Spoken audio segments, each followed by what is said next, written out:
Daniel Hartwell. Whitmore.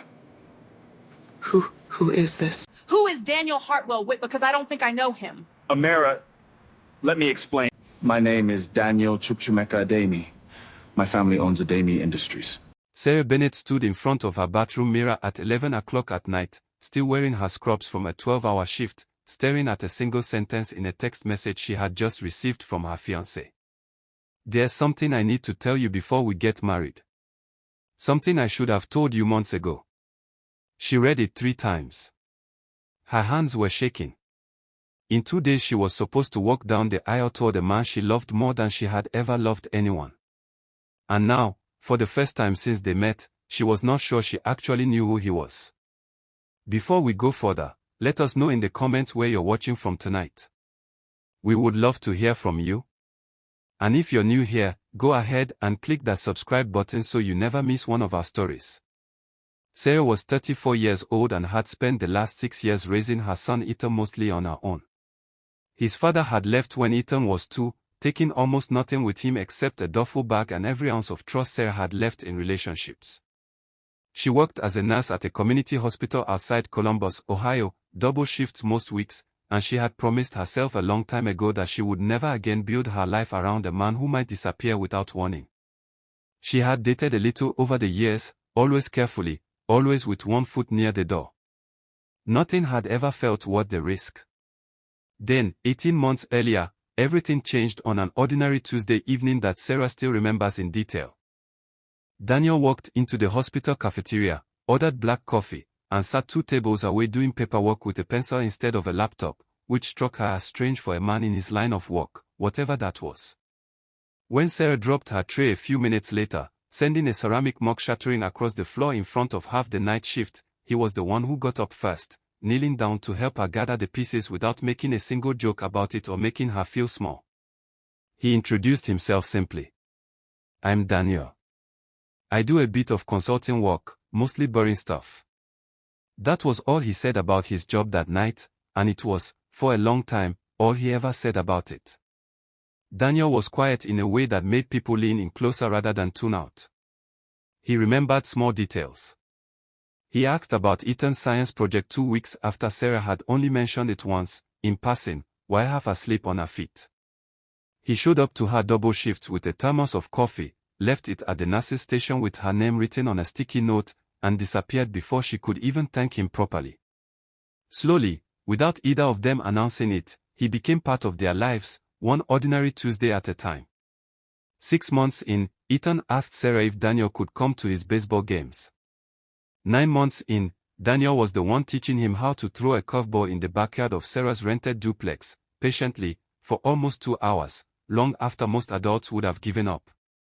A year in, he proposed with a ring that Sarah later admitted she thought looked nicer than it probably should have, though she never asked him what it cost, because asking felt like it would break something between them that she didn't want to touch. What she did notice, if she was honest with herself, was that Daniel never let her meet his family.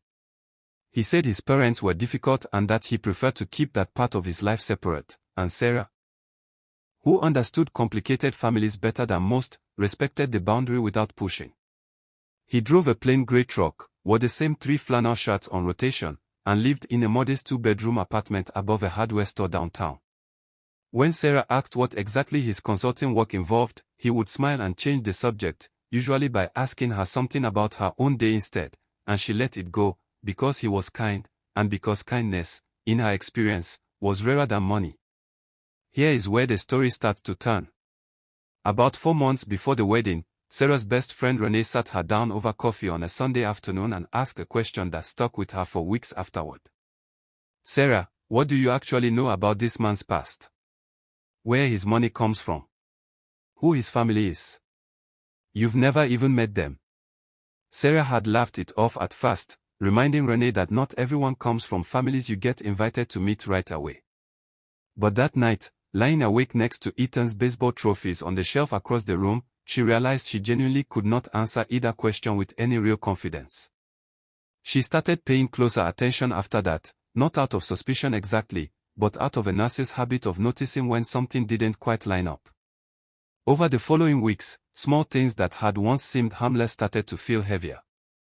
A black car with tinted windows dropped Daniel off near her apartment one evening, and when she asked whose it was, he said it belonged to a client he was consulting for. A woman in an expensive tailored suit approached him outside a restaurant one night, called him by a different last name, Whitmore, before catching herself, apologizing, and hurrying away. Daniel brushed it off as a case of mistaken identity, something that happened more often than people realized. Sarah wanted to believe him. But the part of her trained to notice when a patient's story didn't match their chart could not stop noticing. If this story already has your heart racing a little, drop a comment below and tell us, I'm still watching. We want to know who is following this all the way to the end. 3 weeks before the wedding, Sarah found an envelope in the pocket of Daniel's jacket while doing laundry. It was addressed to a name she did not recognize, Daniel Hartwell Whitmore, at an address in a part of the city she knew only from news stories about new luxury developments going up along the river. Her stomach dropped. For a moment, every fear she had buried since her son's father walked out came rushing back at once. Was he married to someone else? Was he in some kind of trouble? Was any part of what he had told her actually true, or had she spent 18 months building a life around a stranger? She confronted him that same night, the envelope shaking slightly in her hand as she held it out. Daniel went very still, the color draining from his face in a way she had never seen before. For the first time in 18 months, Sarah watched him struggle to find words. I was going to tell you, he finally said, his voice quieter than usual. I just didn't know how, and every time I tried, I was afraid of what would happen to us after I did. He asked for one more week. Just until after they were officially married, he said, so that nothing about their wedding would be about anything other than the two of them. Sarah studied his face for a long moment, searching for the version of dishonesty she had learned to recognize in her ex, and did not find it. What she found instead looked more like fear than deceit. Against every instinct that told her to demand answers immediately, she agreed. It was one of the hardest decisions she had made in years, and she spent the following days going through the motions of wedding preparations with a knot in her stomach that never fully loosened. During that final week, Sarah did something she had never done before in the relationship. She searched his full name online, sitting alone at her kitchen table after Ethan had gone to bed. What she found made her hands go cold. Whitmore Industries, a real estate and manufacturing company with holdings across 4 states, run by a family whose name occasionally appeared in business publications she had never bothered to read. And there, in an article from 3 years earlier, a photograph of a younger Daniel standing beside a woman in a designer dress, the caption identifying her as his fiancée at the time, a woman named Vanessa Cole, daughter of a hotel chain executive. Sarah closed the laptop and sat in the dark kitchen for a long time. She was not angry yet. She was something closer to disoriented, the way she imagined a patient must feel waking up from surgery in a room that looked nothing like the one they remembered falling asleep in. Now we move forward to 2 nights before the wedding, the moment where our story began. Daniel asked her to meet him at a small overlook outside of town, the same spot where he had proposed a year earlier. When she arrived, he was standing there in the same flannel shirt she had seen 100 times, looking more nervous than she had ever seen him, his hands shoved deep in his pockets. My name is Daniel Hartwell Whitmore, he said, the words coming out slowly, like each one cost him something. My family owns Whitmore Industries. You may have heard of it. If you haven't, it doesn't matter, because that was always the point. He explained that his family's real estate and manufacturing company had made his parents and grandparents extraordinarily wealthy, wealthy enough that his childhood had included private tutors, a household staff, and a level of scrutiny he had never asked for. He told her about Vanessa, the fiancée 3 years earlier, a relationship that had looked perfect from the outside and had ended 2 weeks before their own wedding, when he overheard her on the phone with a friend describing their engagement as, in her words, the best investment of her life. He had not confronted her that night. He had simply packed a bag, left the engagement ring on the kitchen counter of the penthouse they shared, and disappeared from that world for the better part of a year. Since then, he had used a modified version of his name, taken a modest apartment above a hardware store, and worked in the field division of his own family's construction projects, wearing a hard hat instead of a suit, specifically so that if he ever fell in love again, he could know for certain it was real.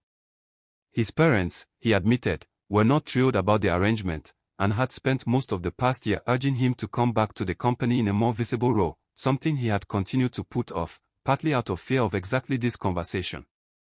"I should have told you sooner," he said. "I told myself I was protecting what we had. But really, I think I was just afraid. Afraid that if you knew, something between us would change, even if you never wanted it to."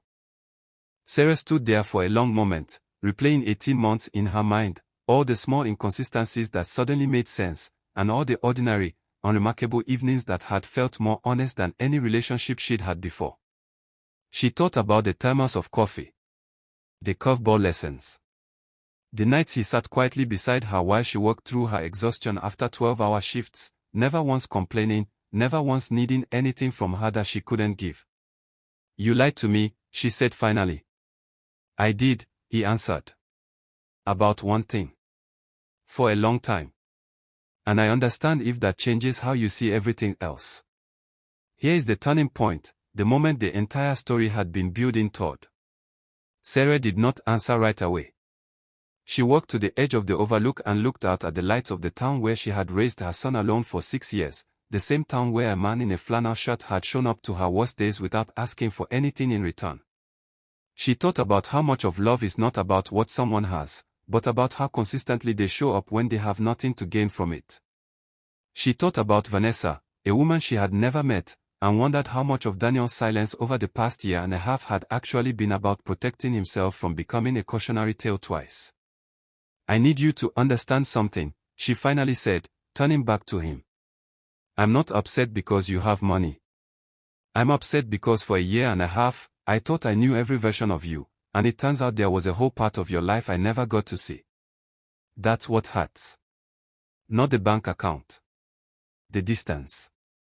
Daniel nodded slowly, and for the first time that night, his voice broke slightly. "Then let me close that distance. Starting now. No more separate life. No more hiding pieces of myself from the people who matter most. If you want to meet my parents before the wedding, we'll drive there tonight. If you want to call off the wedding until you're sure, I'll understand that too."